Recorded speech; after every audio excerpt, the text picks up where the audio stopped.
Speak with power, lead with presence, build your confidence. Meet Central Florida's charisma coach. Welcome to the Mary Gardner Show. Now, here's Mary. Hey, everybody. Welcome to the Mary Gardner Show. This is where we talk about leadership, purpose, courage, communication, and the stories behind extraordinary people, which you're going to hear one today. Today's show is really centered around one powerful question. What are you doing with your life that truly matters? And some people, many successful people, began asking that deeper question. It's beyond the titles and beyond achievement and beyond recognition. Like, who am I helping? Who am I serving? And what impact am I really making? And what legacy am I leaving behind? Because the people who truly change the world are rarely the loudest people in the room. They're often the people that are quietly lifting others up. They're healing others, mentoring others, and giving people hope. And today's guest is someone who embodies that spirit beautifully. Patrick Chapin is the president and CEO of Boggy Creek Camp, one of the most special places in the world. It's in Central Florida. It's a camp designed for children with serious and chronic illnesses where kids get to laugh, play, connect, and simply be kids again. Patrick himself has had a remarkable leadership journey. He served in major leadership roles with 10 years at Disney and the chamber world, and then spent years away from Central Florida and ultimately returned to dedicate himself to mission-driven work. And he has a deeply personal story of sacrifice and service that I can't wait for you to hear. So today we're going to be talking about leadership, purpose, significance, and the power of serving others. Patrick, welcome to the show. It's good to see you, my friend. Oh, it's so nice to hear you and see you, Mary. It's been a bit of time, but it's great to connect with you. Well, I have been a fan for a long time because I know you did 10 years at Disney, and then you were the president of the Winter Park Chamber. And I always thought you did such a great job. I didn't get to see you up close and personal when you were working at Disney, but your ethics, your calmness, your beautiful leadership was so outstanding. And now I did get to visit you at where you are now at Boggy Creek, so I can't wait to talk all about it. But you've had an incredible journey. I'd love to hear some about your background, if you could share with the audience kind of what shaped you. Sure. And again, I just want to thank you, Mary. This is a humbling experience. Thank you for the introduction. I know the level and caliber of guests that you have, so I appreciate you having me on. And it's my pleasure. About Camp Boggy Creek. Yeah. So born and raised in Central Florida, grew up with a family that has public service. As you may know, my mom was the first mayor of Orange County. So grew up here, started my kind of formative years at Disney, and was there for about 10 years in my 20s and 30s, doing international programs and sponsorship development. I was very fortunate. My mentor there became the president of Walt Disney World, George Kalogridis. Wow. I learned some things. I'm not sure if I can translate them verbally. Some of that stuff is often just osmosis. But last role there was in Sydney, Australia during the Olympic Games. And I came back and was thinking, do I continue to climb the corporate ladder? And I decided to kind of go in the nonprofit world, kind of hit my heart a little bit more. So went to the Chamber of Commerce world, served on some nonprofit boards, and then was caught by a very personal experience with my family, my younger brother that I'm sure we'll talk about. Yeah.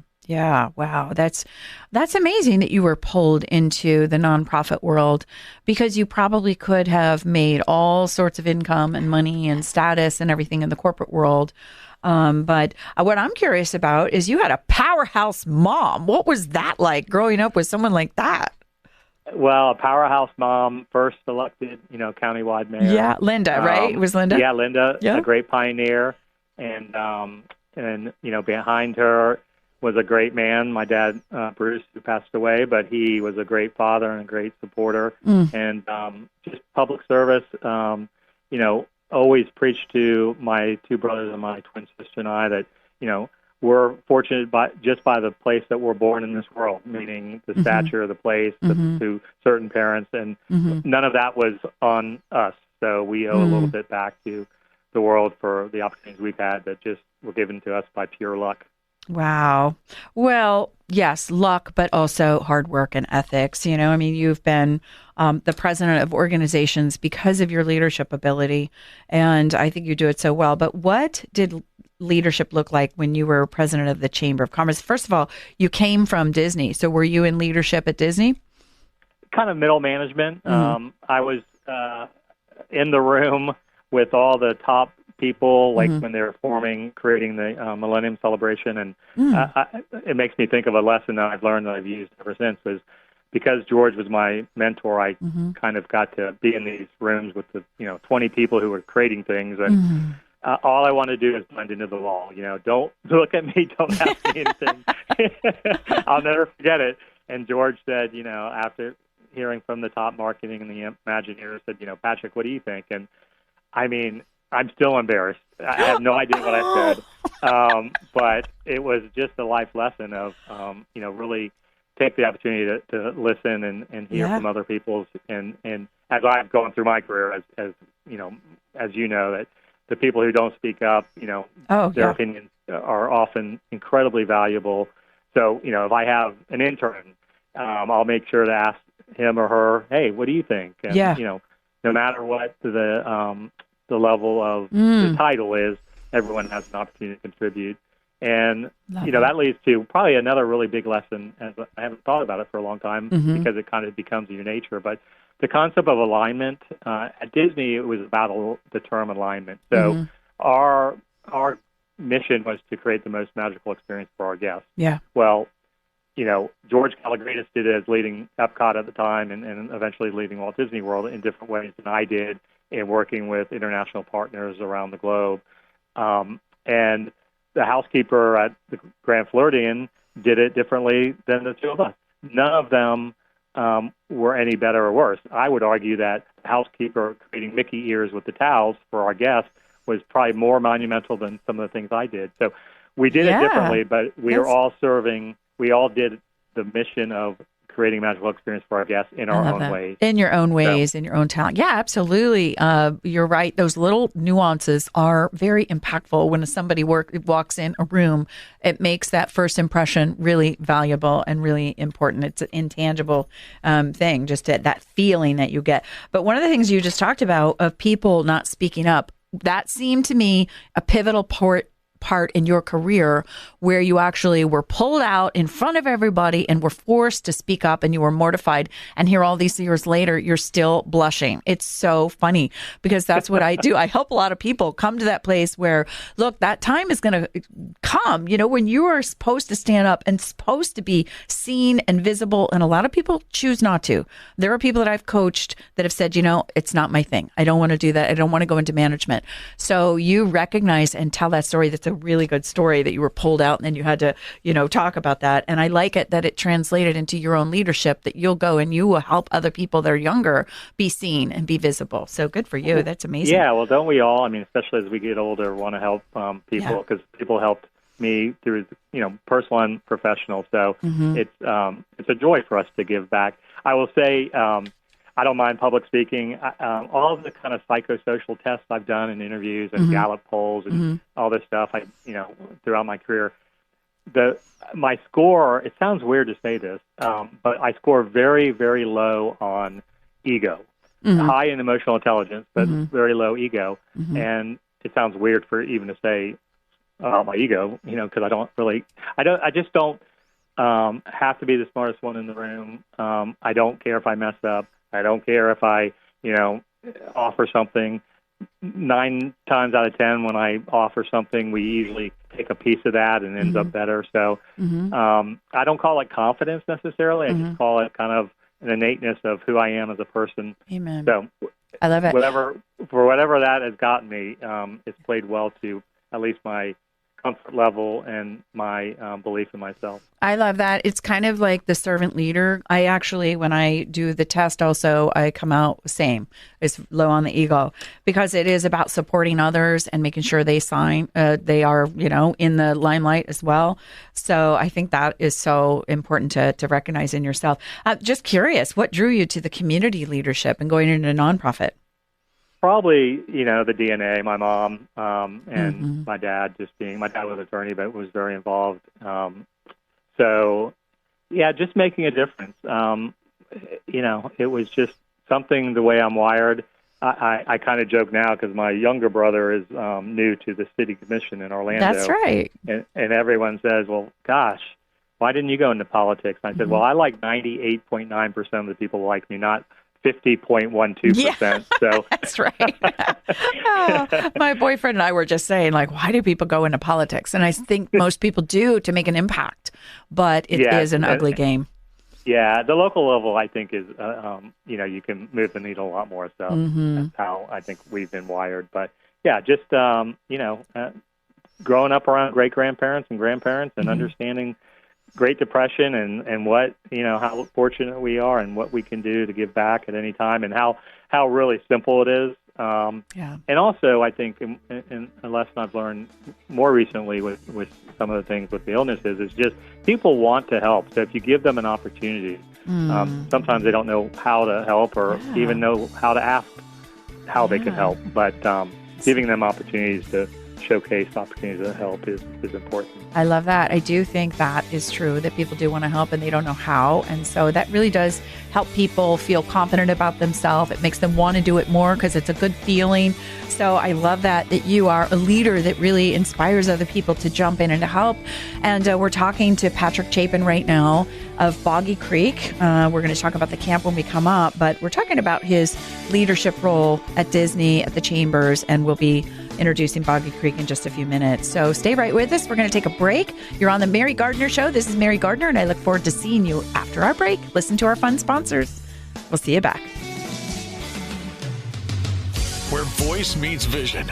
Welcome back to the Mary Gardner Show. Now let's get back into the studio. Here's Mary. Hey, everybody. Welcome back to the Mary Gardner Show. We're talking to Patrick Chapin today, who's the president and CEO of Boggy Creek Camp, summer camp, and it's a year-round camp. We're going to hear about that in a few minutes. We've been talking to Patrick about his leadership experiences when he worked at Disney and also the Chambers. I know, Patrick, that you took a detour and you left Central Florida for a little while. Where did you go, and how did you decide to come back? Well, I went to North Carolina.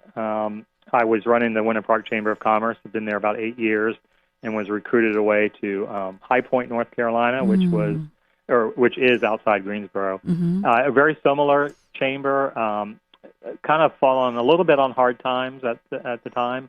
So I decided to go up there with my wife and my daughter, and it was a great experience on a lot of different levels. I was, looking at different chambers, or people were calling me, and I really liked my time in Winter Park, but after 7-8 years, you want to challenge yourself a little bit more. What I didn't want to do, and I think that's important as I reflect back, is recognize what I didn't want to do. I didn't want to be an economic developer per se, like, bring JetBlue to Greensboro. I wanted to be more of a chamber of community, and that is, bring small business together, focus on leadership programs and see how we can impact the community kind of on a more grassroots level, and was able to do that at Business High Point. Wow, that's what a good leader does, is bring people together, help them develop those leadership skills. You don't learn those necessarily in school, so you really have to learn them either through outside training or in jobs like you had. So that's really incredible. And then you came back and you got recruited. Why did you come back? Was it just the opportunity at Boggy Creek? Yeah, interesting. There was a longtime CEO at Camp Boggy Creek, and they were looking for a new leader. But this was a couple years ago, 2 or 3 years ago, and they called me. Some people, they called lots of people, but I was fortunate to get a call, and they'd heard about some of the things I've done here locally. But our daughter was still in high school, and as big of an appeal as it was, I just knew it wasn't, good for all of us. So the person that was hired stayed for a couple years, I think, 2 years or so, and they called me back, and we were literally packing the car to take our daughter to college. Oh, my gosh. So we decided we're going to head south and come back home, and it's been great to be around family and have this great opportunity. And it's amazing, been gone 10 years, 9 years, and we pick up right where we left off. And I saw you recently. I know. I hadn't seen you in 10 or 12 years. Oh. But we jumped right back into, metaphorically speaking, the pool, as you and I are both swimmers. Exactly. That's right. Oh, my gosh. So no, it was so fun. great. And I got to visit you out there. Oh, before we talk about that, I want to talk about some really deeply personal things that you have gone through also, because you had a health issue in your family. And I know that you have had you gave up something really important. And this is like something deeply changing in your life and others. And tell me about your experience of giving away an organ. Well, I'll have to back up a little bit because that's only a tiny bit of it. And, this is about Camp Boggy Creek. But for context, I'll fight the urge not to talk about some of my experiences. My younger brother, Roger, had 2 daughters, Blair and Gray. And Blair was born with a very, very rare genetic condition called Sanfilippo syndrome. And this, there's maybe 100 or 200 born a year. And born perfectly healthy, looks healthy. Then a couple of years into it, kind of looks like autism. It wasn't until she was 7 years old that they really finally diagnosed it. It's so rare. Wow. And it's just an awful disease. I recommend your listeners not look it up. They call it kind of childhood Alzheimer's. But anyway, it inspired a lot of people, is the great news. And in 2011, she was, I think, 6 or 7 maybe. And I decided to climb Kilimanjaro, raise awareness. And in your opening earlier, you talked about courage. And that was kind of our theme. Is I had a flag with the courage written on it and took it to the top. And long story short, over the years, met other Sanfilippo families, raised a lot of awareness. There's a great YouTube's out there called Sing for Blair, which Jimmy Buffett sang, and Christina Perry and others. So we were able as a family to raise, $500,000 for research. Wow. Me personally, I did it through kind of some adventure races. I ran across the Grand Canyon in a day. Across the Grand Canyon and back in a day. I can't shortchange myself. Wow. Ironmans, adventure races across the Andes. But one of those things that I did, and I held the courage flag every time, was I donated a kidney. And you may have recalled this, but that was while I was at the Chamber in Winter Park. And one of my classmates in a leadership program, I didn't know real well, but we were Facebook friends. Okay. And she would post just loving stories about her husband and what illnesses and things that he was going through. He needed a kidney. So I went down, got tested, and we were almost a perfect match. Oh, my gosh. Yeah. It wasn't even a family member. I thought it was the family member. Oh, my goodness. No. Oh, wow. And he's doing great. I have had the opportunity to go to 55 countries in my life. He just got back from Cuba and Scotland, which I haven't been, so my other kidney's been to 57 countries. Oh, my gosh. Oh, my gosh. I need to catch up. That is crazy. So you donated to someone you didn't really know, but you had seen the story and it was really impactful. I have a friend, Dr. Rodney Ryder, whose wife, Janice, needs a kidney right now. And so it's so impactful. Did it change their life? Was he saved? Yeah, he definitely, is here because it worked out. And I will tell anyone who's interested, there's 100,000 people on a waiting list. I think 11,000 people donate a year. So there's a shortage. 7,000 are family members and friends. So there's only about 1,000 people who don't know their donor, 1,000 to 4,000. But it's so easy. I was in and out of the hospital in 48 hours, ran a 10K 6 weeks later, have had, again, since then, I've done all the things I mentioned in terms of Grand Canyon and Ironmans and all kinds of stuff. So I encourage anyone to really do their research. It is it's a great feeling to make a difference. Maybe it helped me a little bit on that trajectory of getting in heaven. I don't know. I was kind of faltering there a little bit. So I needed a boost. Oh, I'm sure that you've given so much. And when you give a kidney, that I'm sure the Lord is looking down upon you as a very good steward of his time and effort and everything that he's made, put into you. So I'm sure, and knowing and thank you for Patrick, letting me share that. Yeah, that's so beautiful. Really and I would encourage anybody that is interested in really creating some sort of impactful legacy in your life. I mean, I know how important it would be for my friend Rodney's wife to receive a kidney. Rodney, my friend, is such a beautiful human. I don't know Janice as well, but I know they're suffering and they're waiting. They're on that list.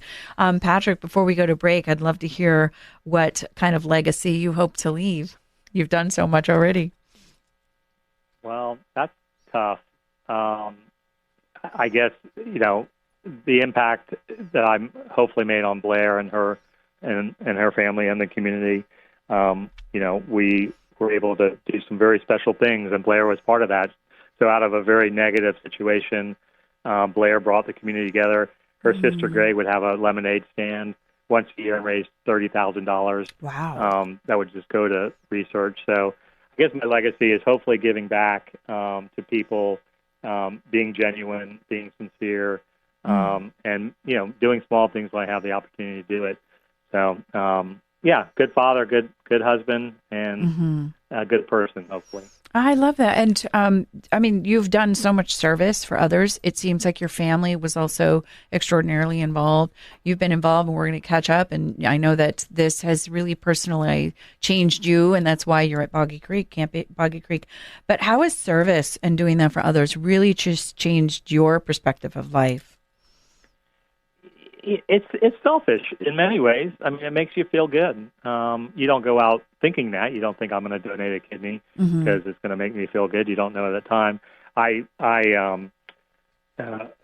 The donor, we'll exchange, the recipient and I will exchange texts every, once or twice a year. Oh, wow. I don't want it to be a big deal, but I do want to be able to spread the word that it isn't difficult at all to give. So, it's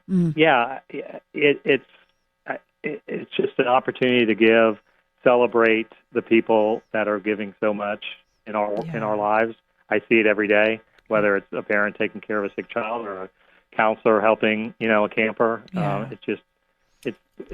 We're fortunate to be able to be absorbing all the goodness in this world, and not always focusing on the negative. Oh, I love that. We need that so much. I can't wait to talk about Camp Boggy Creek. We just have a minute before we go to break, but tell me what gives you hope right now. Oh, I see it every day. I see parents coming together. I saw it with Blair. I saw communities coming out and supporting our family. There's always hope, and, hope can be my child gets well, and, if that doesn't help, hope can be people will come and support you. If that doesn't help, hope can be that you find peace and it makes sense, and somehow that impacts you in a positive way. So I think life in the general sense, outside of the noise of some of the things we probably worry most about.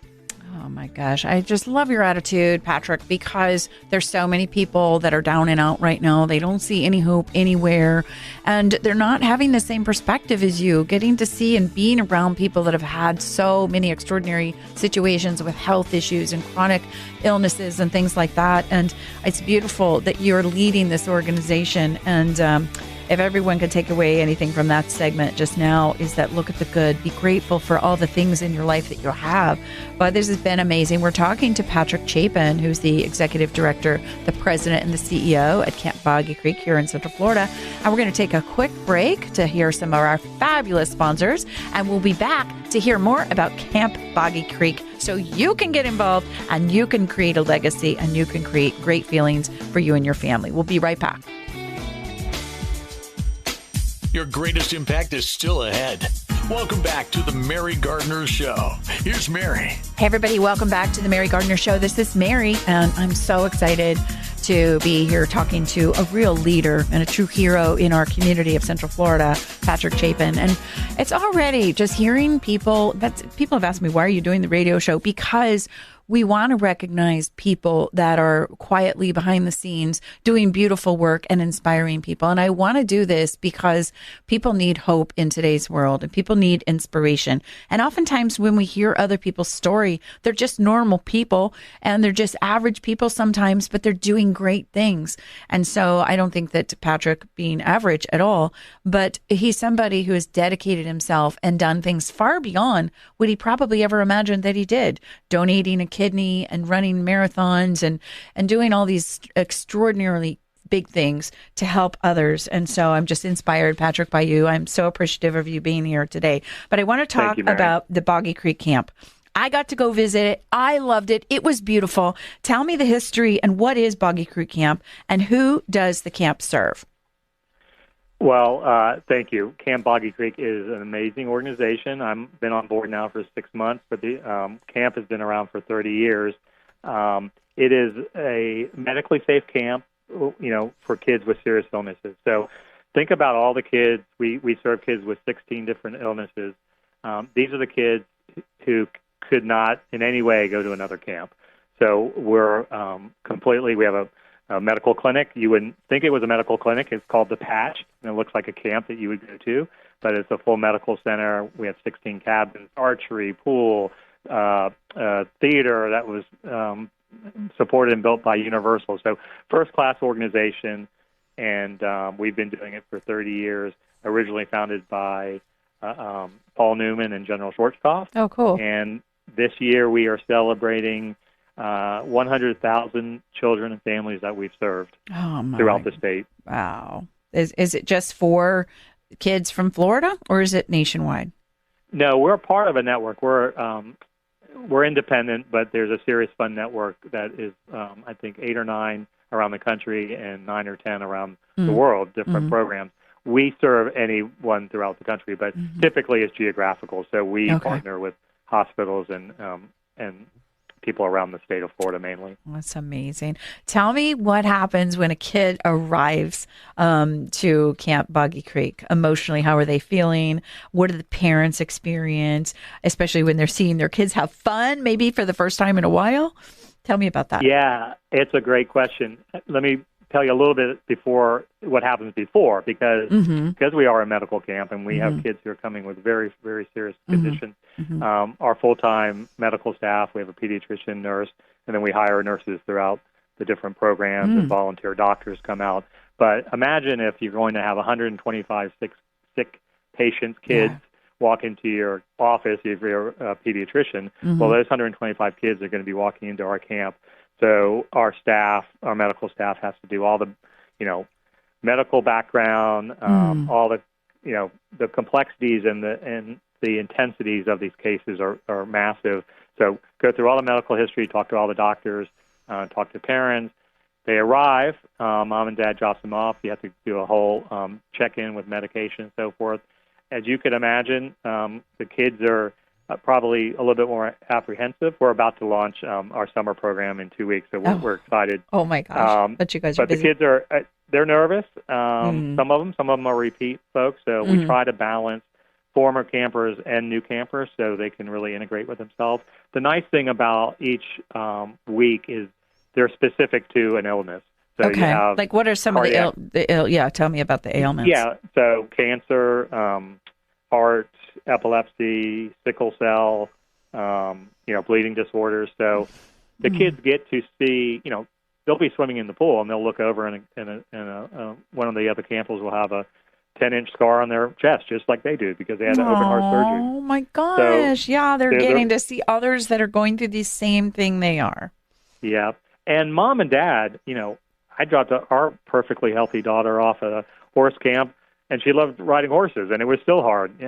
Imagine if you're a parent and your child has been sick and never been able to do something like this. So they drop them off?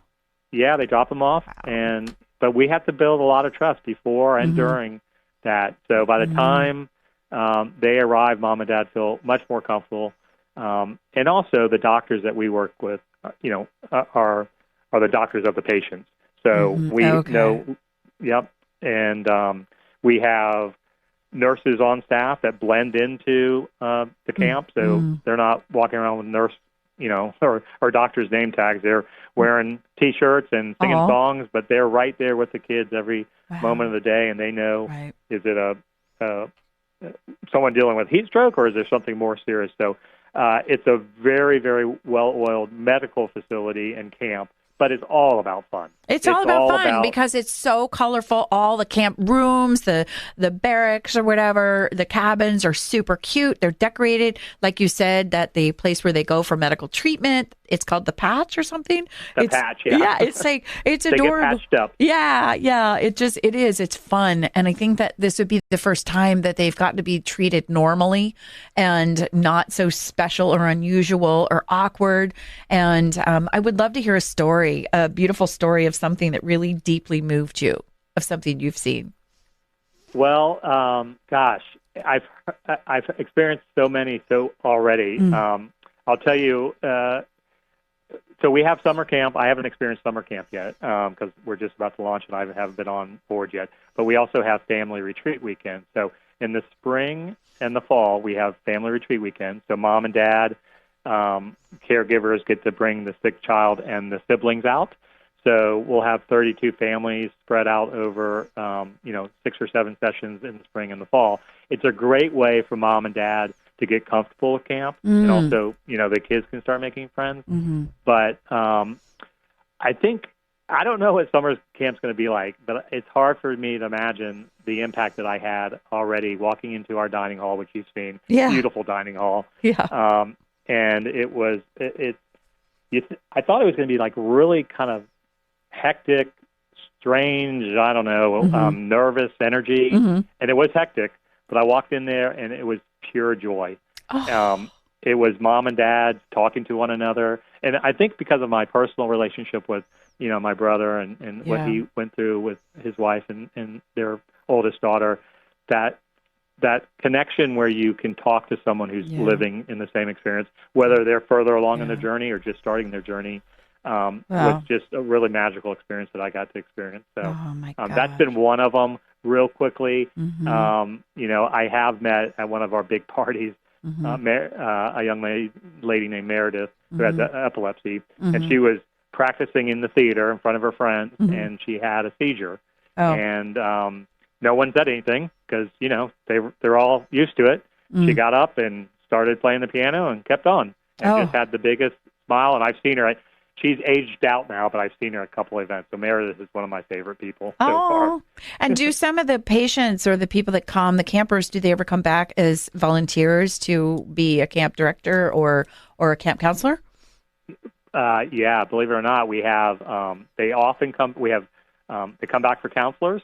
Our current camp director was a camper and then a counselor, and now is a camp director. I met someone this is amazing, and it goes to show how much our camp is impacting. But at one of the family retreat weekends, I was just having coffee and talking to a mom and asking about her experience, and she said she was a camper. Now her son is here, truly generational, different illness. Wow. And she is a emergency room nurse and volunteers for us in the summer. Oh my gosh, that is so special. I remember you told me there were a lot of people that had been there for so many years off and on and stay connected to it. It's such a special place, and it feels like there's just so much joy and appreciation and gratitude to be able to come to a place like that. Now, I know that I think you're sponsored by Advent Health, or you're supported by the health care community. How does Central Florida community actually support Camp Boggy Creek? In a lot of different ways. We're fully funded by donations. Okay. So we, get support throughout the country, quite frankly. Locally, our hospital partners are Orlando Health, Advent, and Nemours. Great partnerships, help us in different ways, whether it's in-kind medicine or sponsoring different weeks or camps. So they're a great partner. As importantly, is they support us with volunteers, with doctors. Again, during Heart Week, we'll have cardiologists from the different hospitals throughout the state, but mainly here locally, who will come out and be here for a week and taking care of these kids. So nurses, volunteers, our hospital partners, are fantastic. Even our associations, the epilepsy, the hemophilia groups, everyone's just so supportive, and it's such a good cause that so many people get behind. Oh, yeah. It's amazing that you have so many different people that are participating. And what role did the volunteers play? Well, we staff-wise, we're 2 to 1, so there's always okay. 1 to 2, I should say. One counselor paid for 2 campers, and then so we'll have 75 staff during a week, but we'll also have about 75 volunteers as well. Okay. So we have about 1,000 volunteers support us throughout the course of the year. Wow. And it's a great opportunity. I mean, these counselors, these volunteers are learning such great skills in terms of leadership and, active listening and empathy and all these great things. But they are a big part, and they are just allowing kids to be kids. Oh, it's so great. I'm loving this. This is so fun to hear about. It just gets me so excited thinking about the kids having such a great time at camp. We're talking to Patrick Chapin, who's the executive director, the president, CEO of Camp Boggy Creek in Orlando that serves chronically ill children. We're going to take a quick break and go see our sponsors, and we're going to be back to talk more with Patrick Chapin. Be right back. Reach out to Mary Gardner at marygardner.com. Open doors, build a legacy. Welcome back to the Mary Gardner Show. Now let's get back into the studio. Here's Mary. Hey, everybody. Welcome back to the Mary Gardner Show. I'm Mary, and we're talking to Patrick Chapin, who's the CEO of Camp Boggy Creek here in Orlando. And you know what is so interesting? I just heard this stat of kids that are spending like 9 hours a day, just average kids, spending 9 hours a day on social media. And what if we got all our teens out? What if we got kids, our parents, and everybody would get up and start looking to volunteer doing something different and really coming together as a family? How great would that be? And I've been sitting here talking to Patrick about Camp Boggy Creek, and these children have chronic illnesses, and they get to come and be with other children that have the exact same issue, maybe cancer or diabetes or whatever the illnesses that they, sickle cell, bleeding disorders, and they get to feel not super special and awkward. They get to feel normal, which is so wonderful. And I remember, I had a child who was a bit of a special needs when he was little, and you just want people to treat your kid normal. And so I am just so excited to hear and to help people understand about Camp Boggy Creek, which is such a amazing place here in Central Florida. Patrick, we've been talking to you, and it's been phenomenal to hear all these stories. When a volunteer comes in, do they have to have had a chronic illness? Are you looking for volunteers now at Camp Boggy Creek? Who are the types of people that you need or that you accept as volunteers to the camp during the summer or throughout the year? Yeah, we're always looking for trained medical staff as volunteers, nurses, but we have groups from, Delta Zeta comes over from Tampa. We have organizations come out and do work parties. So, it saves us from having to repair a fence. They can come out and do that. So we're looking for, civic groups, business groups. We have a ton of young, soon to be entering medical school. Oh, cool. So they'll come out and volunteer. Mm-hmm. So it can be helping kids fish. It could be redoing a fence, or really helping the campers, take their medicine. So we love our volunteers. And so like a team, like a company could do a team building episode out there. Like what would they do? Would they call you? Would they go on your website? They would talk to you about what needs to be done, and you have a list of things. Yep, all the above. You can reach out to, Patrick at Camp Boggy Creek, certainly our website, but you can track us down. It's a 232-acre property, and I mentioned all the great assets that we have in terms of buildings and fun times for the kids. So we always need help. Again, it can be something technical, from lighting to just helping us, repaint a fence. Oh, wow. Do you have work parties? Is it, are there certain times during the year where you're like, okay, we're looking for volunteers now, we're going to have some kind of sort of event? I know you're doing a bunch of fundraisers. Yeah, we welcome groups mainly outside of summer because we're real busy with summer camp, obviously. But yeah, we have probably 50, 60, 70 groups throughout the course of the year come out, and we have to turn some down. It's also a great opportunity to get our word out. We're always raising money, and it's important, but, I'm born and raised in Central Florida, and I asked 3 of my best friends, hey, I'm working at Camp Boggy Creek, and they looked at me like, huh, what's that? So we need to get the word out, especially in Central Florida. It's in our backyard. We, as I said, have served 100,000 kids and families, but I think there's an untapped audience here in Central Florida. So we need money, we need volunteers, but we need you to get the word out, please. So if you have friends and family, we all know someone with a child who's going through something difficult, and we'd love to help them. I love that. And what if, I'm just thinking about if families were to be able to get involved somewhere, would there be things that they could come, like plant trees, or you said that they were mending fences, and sometimes you have to, send people away because you've got too many, but can they find information on the website? And do you have needs right now that we could send people to? Well, we're entering summer, so we'll put kind of a pause on it now. But, yeah, we always have needs. So, again, it can be from resurfacing the pool. We'll get contractors out here. We had an I-Build group come out and do a major kind of structural project for us. But we had a hospital come out and redo our putt-putt golf course, which was just hot and dirty, and they loved it. Oh, my gosh. I think that sounds like so much fun. What is your favorite part, Patrick, of being involved with Camp Boggy Creek? Yeah, the mission. I mean, it's kind of a cliche to say the mission, but it's not just the mission on a piece of paper, but what we do. I mean, we're serving kids who would not be able to experience summer camp or any camp for that matter if it wasn't for us. We are the premier medical facility in the state of Florida. I have to underscore all the time, this is completely free to our families and our campers. Thank you to all the great, generous people and partners that we have. But they get to put their, mom and dad get to put their brain on a shelf for a minute, know that the kids are going to have fun, be completely safe, maybe hopefully get some downtime for themselves. And, I mentioned when they get dropped off, sometimes the kids are apprehensive, and mom and dad sometimes even more so. But the kids cry more when they have to leave than when they arrive. They just don't want to leave their friends that they've made. Oh, that's so beautiful. And, it's special. What would you say to someone who right now is listening and they're like, they are searching for more purpose in life? How would you guide them? Wow, that's,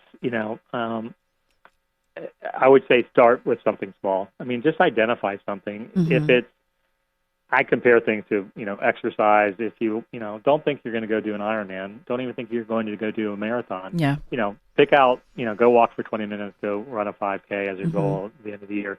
Just identify something that you can, help someone take their public shopping cart back when they unload their car and save them a trip. Little things can help people, and it just those tiny little acts of kindness can really, I think, make a difference, but also feel something and inspire something internally. And it becomes it becomes contagious.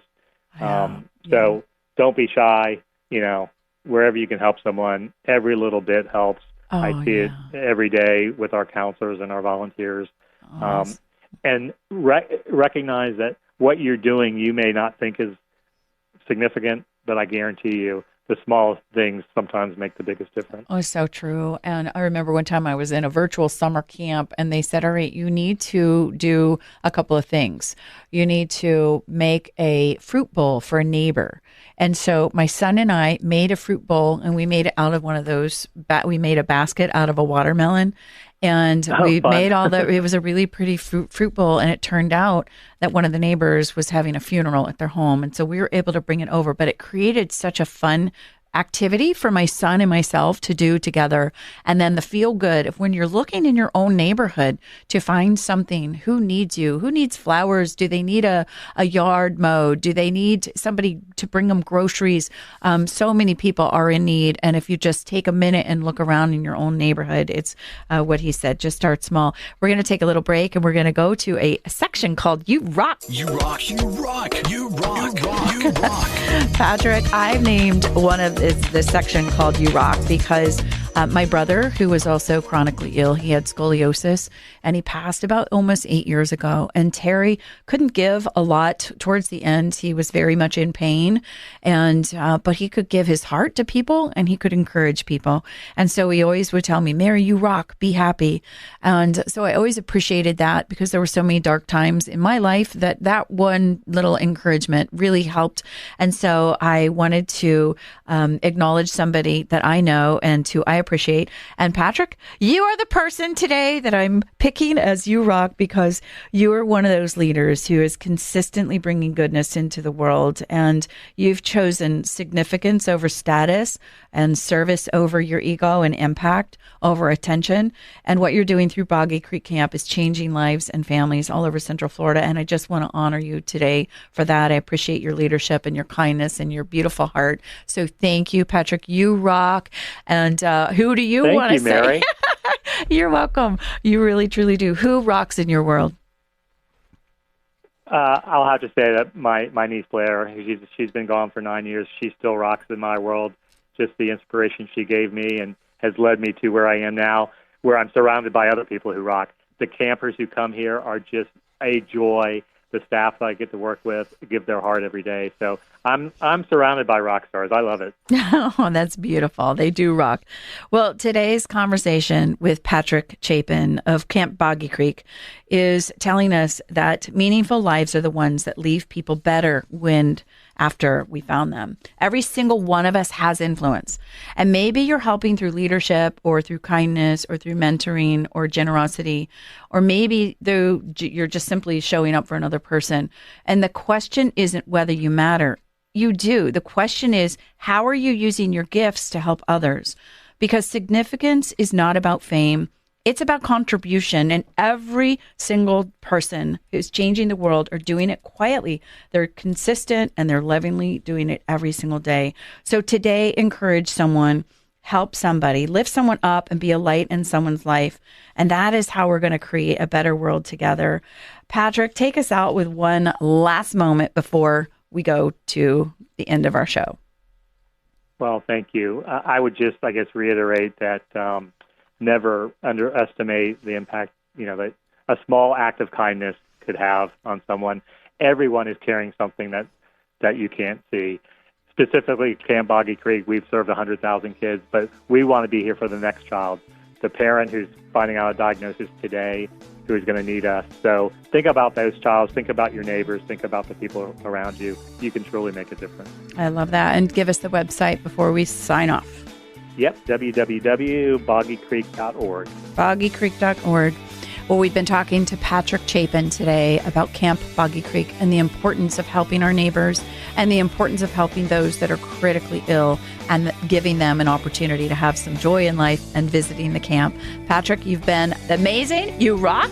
Thank you all for listening today. If you have any questions, email me at mary@marygardner.com. You can hear all of our shows at marygardner.com. We appreciate you so much, and thank you to all our beautiful sponsors, and we look forward to seeing you next week. Don't forget, stay inspired and check out Camp Boggy Creek. Thank you. God bless.